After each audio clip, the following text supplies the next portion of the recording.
Welcome to the very first episode of Let's Talk About It in 2019. Happy New Year. Happy New Year, everyone. Okay, so today we are talking about New Year's resolutions with a twist. I don't personally like New Year's resolutions because I feel like they put a lot of pressure on you and make you feel like you're not good the way you are. So, like, there's something wrong with you and you need to fix it. I agree. I feel like just the word resolution sets you up for failure. Right, so what I like to do, and you do a slightly different thing, but what I like to do is I like to do grateful and hopeful. So things I'm grateful for right now and things I'm hopeful for this year. Okay. I've also got some comments, which we'll do at the end of the podcast, from the Facebook group, the Lesbian Talk Show chat group. Okay, but Tamara, what do you do instead of resolutions? Well, I'd like to have goals for the year instead of resolutions. And the difference isn't that it's something that I want to change about myself. It's something that I want to do to improve my life in general. And I know it can seem similar, but for me, it's very distinct because it's not about me being bad or there being some negative aspect about myself. It's actually about general improvement. I like that. I think that works. All right, so do you want to start off with one of your goals, maybe? One of my first goals for this year is that I want to be more organized. I feel like I get very ramped up and I get very excited about projects, but then they kind of fizzle out. And there's a couple of aspects to this. I think the first one is that I like getting things started and I get very excited about them, but if I don't get immediate gratification, I feel dejected about it. So this year I'm focusing on trying to be a bit more organized and being more realistic about goals. So having a major goal that I'd like to do by a certain period in the year, but then breaking it down into smaller things that can have much more immediate satisfaction. So, for example, if my goal was to write a novel this year, it wouldn't be to write a novel in 2 weeks. It would be to write a novel by the end of the year, and I'd do a certain amount of words per day. I think that that's a much healthier outlook on the whole thing of goal setting. Make it attainable and achievable, and don't set yourself up saying, oh, I've got a whole year to lose all the weight I need to lose, for example. Set yourself a more attainable goal. And then another thing, which I've noticed that you're also doing, is you're planning your goals much more. So you're using apps or a diary or whatever it is appropriate for that particular goal, and you're tracking and you're really making an effort to reach the goal as opposed to just kind of going, okay, I'm going to do this thing. Yes. So I'm not having this vague goal that I need to attain. What I'm also incorporating is bullet journaling. So I started doing that last year and it did not work for me, but I think it's working better for me now. So when I'm talking bullet journaling, I'm talking for the very basics of bullet journaling. I'm not talking beautiful illustrations or anything like that because, firstly, I can barely draw a stick man. Secondly, I disagree. I think your stick man is very cute. and secondly, that's not my focus. I don't want to improve my art style. Maybe I should, but that's not my focus for this year. So this year's about achieving goals, and that is where I'm putting my focus. So what I've done is I've got a page in my bullet journal about the goals that I want to reach this year. And then I started a page for January. And in January, I've marked down the steps I need to take in January to move towards that goal. And then, if need be, I break it down per day or per week. So, for example, if I was writing a novel, I would say, I want to write a novel by March, and that novel has 70,000 words. And then I would go break down how many words a day I would need to reach that goal. And I find having it written down, being able to cross off things off the list, really ticks that achieving box that I have, and it satiates the need for immediate gratification. I like that. I think it's a healthier approach, and I look forward to seeing where this goes and if this helps you achieve your goals more effortlessly. I hope it does. Look, I'm being like cautiously optimistic here because I do know like the year's just started, so I'm all like, yay! But let's see that it's going to work. It's working so far. I'm hopeful. I think it's a great approach. So one of the things I'm most grateful for is amazing lesfic. I truly believe that lesbian fiction is standing head to head now with the best mainstream fiction out there. I think our writing is superb. Our storylines are amazing, unique. The characters are beautiful. There are definitely books that should be going mainstream and becoming like prize winning novels. And to say that is incredible considering how small the market is. Definitely. And the thing that people don't understand is how incredibly small the market is for lesfic. It's tiny. So the pure fact that you're getting so much variety and so much quality is astounding. I love it. I think it's wonderful and it makes me a very happy reader. So that's one of the things I'm most grateful for. And I'm hopeful for this year because I'm hopeful that we start to see lesbians in other kinds of media more prolifically. For example, Kristen Stewart is going to star in a Christmas movie as a lesbian character. I believe this is how the rumor mill is saying this. If this is true, then we could have an epic Christmas at the end of the year. Wouldn't that be amazing? It would. I mean, like one of our favorite things is around Christmas time to start watching all of the Christmas movies on Netflix. So it'd be great to have a lesbian one in the rota. I agree with that. And the thing is, Netflix is actually quite open to doing lesbian centered characters, gay centered characters, trans centered characters.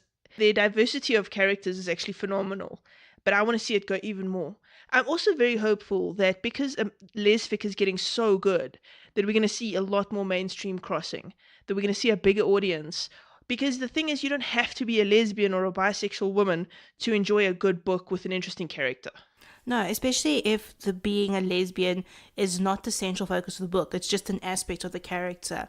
And I truly believe that's where it needs to go. It's like mainstream books. The book isn't about how straight someone is. It doesn't have to be that way for lesbic either.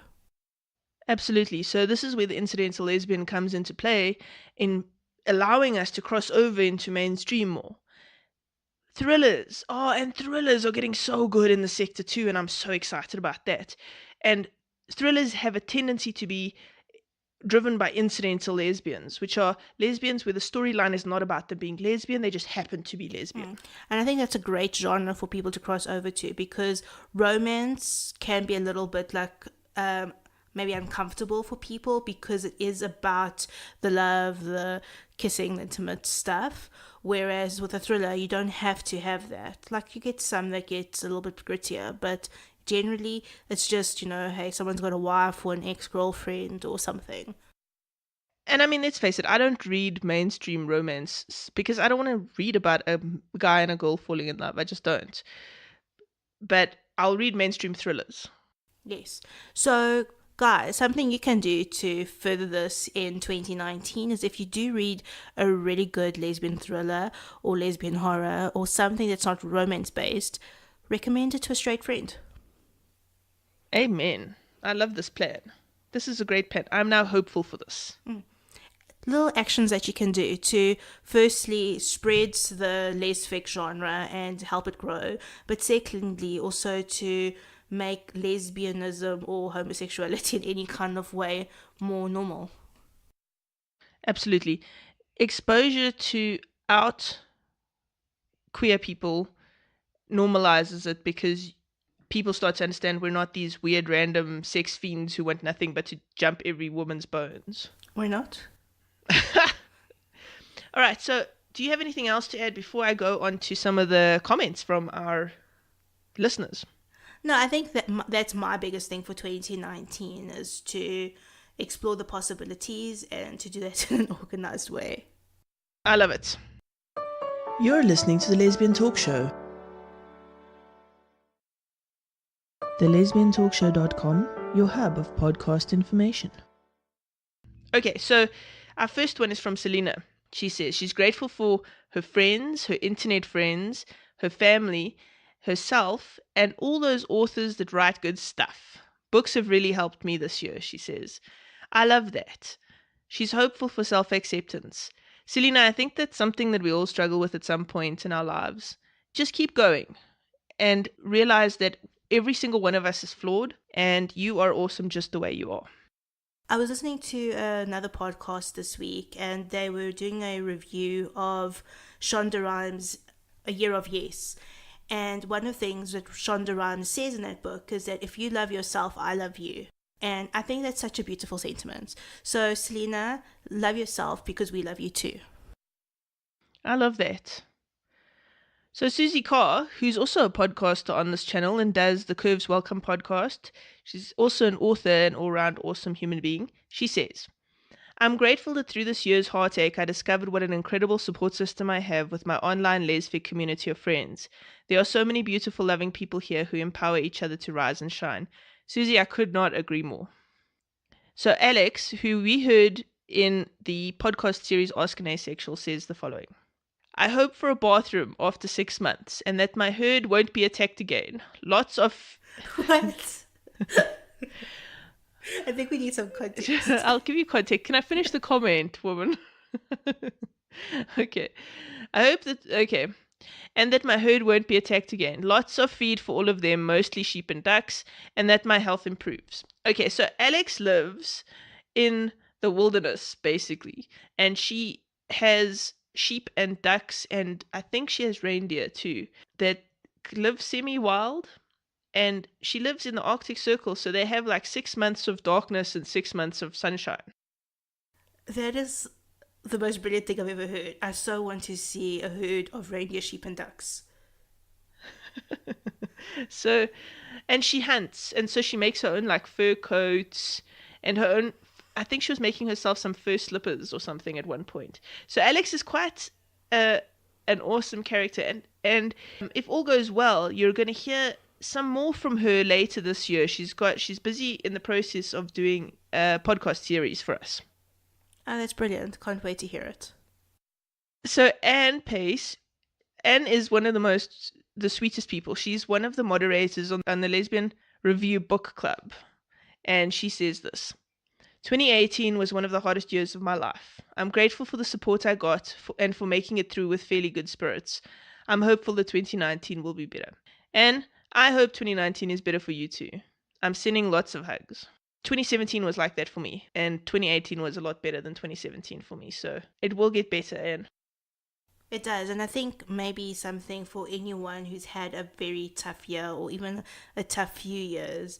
It does happen, but it does get better. It absolutely does.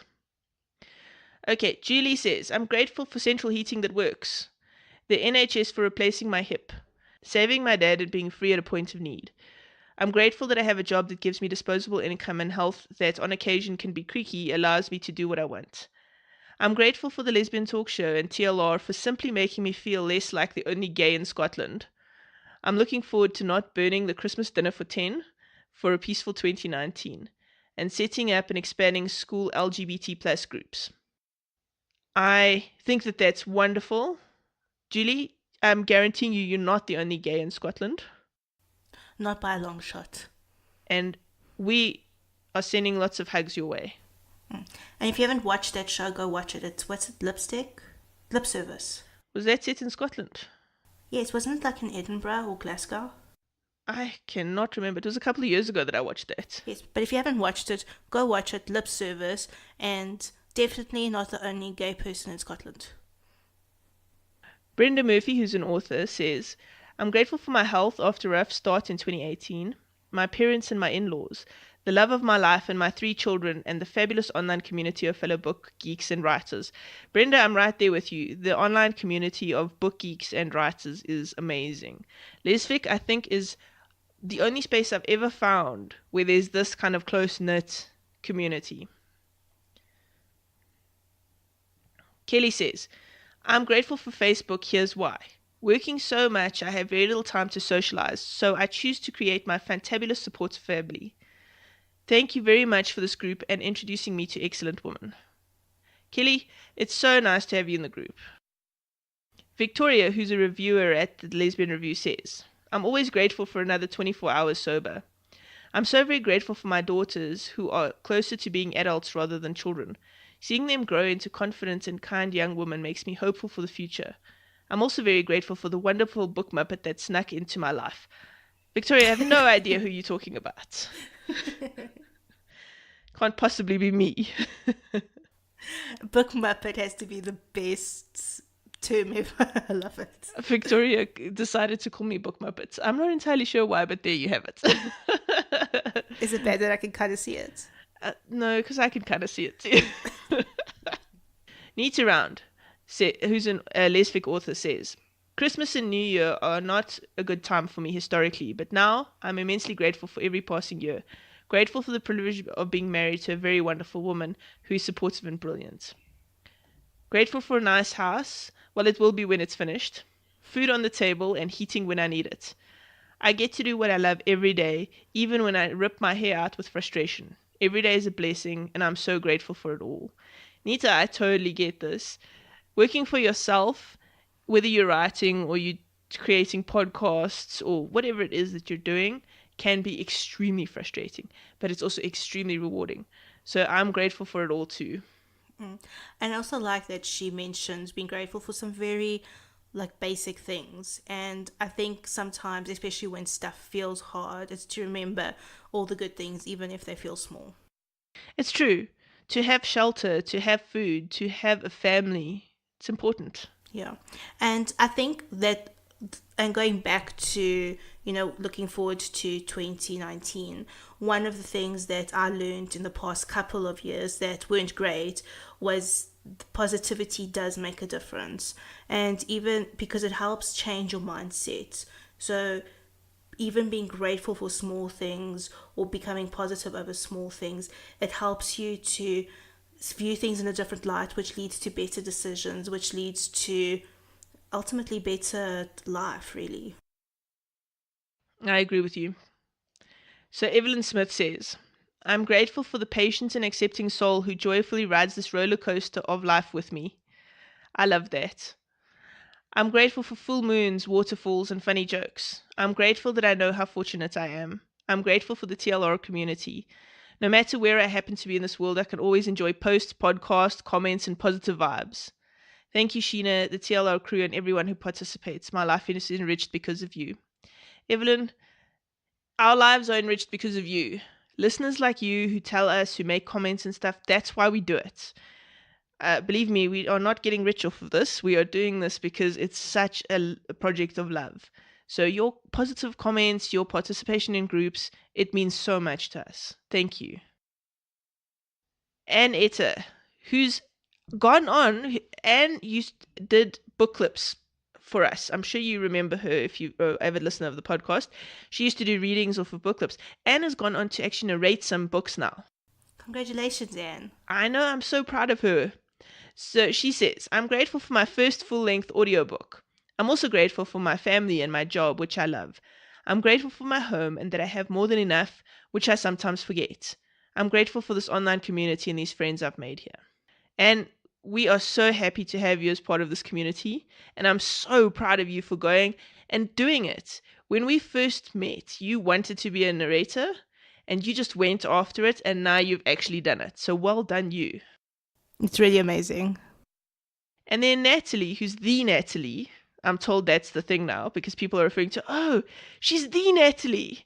So yes. not the Natalie. As in, she's now recognizable because of her brilliant accent and her wonderful podcast. So Natalie Miller-Snell says the following. She's grateful and hopeful. You're talking my language, Sheena. Okay, a couple of highlights. I had a great opportunity to meet some wonderful online friends in the flesh. Does that sound more dodgy than I meant it? Yes, Natalie, always. And I started podcasting. Never would have guessed that would have happened at the start of the year. Absolutely marvelous. I can hear it in my head when I read absolutely marvelous. I can hear Natalie's voice saying absolutely marvelous. It's a phrase she uses a lot. Oh, I see. In terms of the new year, I like resolutions, or rather decisive action. It makes me feel clear-headed and ready for the year ahead. For this, I am working towards a lean, healthy physique and will focus on a clear direction for work. It's all great. Bringing on 2019. That ends our little segment of comments from the Facebook group. I am happy to say that I think 2019 is going to be the best year yet for the podcasts. And we have some interesting and fun things planned.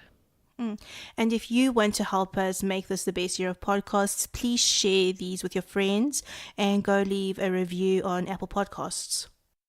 Absolutely. You can find this podcast and others, because we're a whole channel of podcasts, on Podbean, iTunes, Stitcher, and Spotify. We are now on Spotify. Isn't that exciting? Super exciting. So everywhere you can find a good podcast, you'll find us. Absolutely. And if you really want to be an awesome supporter, consider becoming a patron. We give you exclusive podcasts that are not aired on this channel. That's all for this week. Have a wonderful 2019. Bye. Bye. Bye. Bye. We're saying bye and repeat now.